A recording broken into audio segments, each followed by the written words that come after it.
चिंता करू जन रे माई कहियो अपनो दिन आई।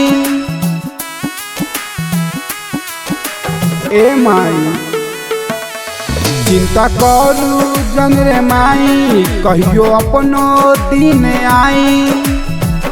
सारा गरीबी घर से दूर हो जाई। ए माई जे दिन बेटा तोर मशहूर हो जाई। ए माई जे दिन बेटा तोर मशहूर हो जाई।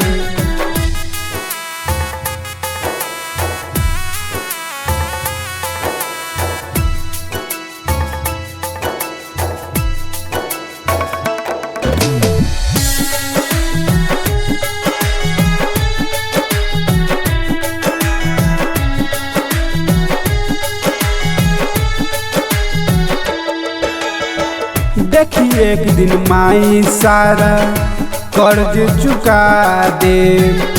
बेटा के सारा अपना फर्ज निभा दे। ए माई सही ना कहतानी। देखिए एक दिन माई सारा कर्ज चुका दे। बेटा के सारा अपना फर्ज निभा दे। गौओं में चर्चा दूरे दूर हो जाई। ए माई जे दिन बेटा तोर मशहूर हो जाई। ए माई जे दिन बेटा तोर मशहूर हो जाई।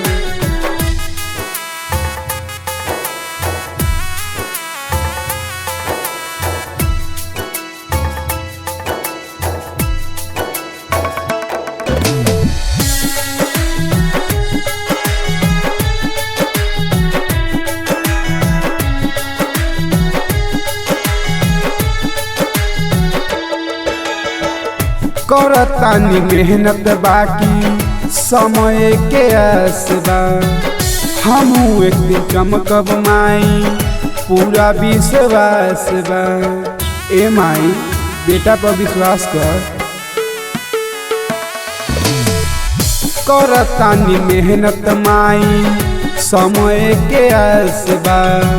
हमू एक दिन चमकब माई पूरा विश्वास बा। आदित्य पे सबके गुरूर हो जाई। ए माई जे दिन बेटा तोर मशहूर हो जाई।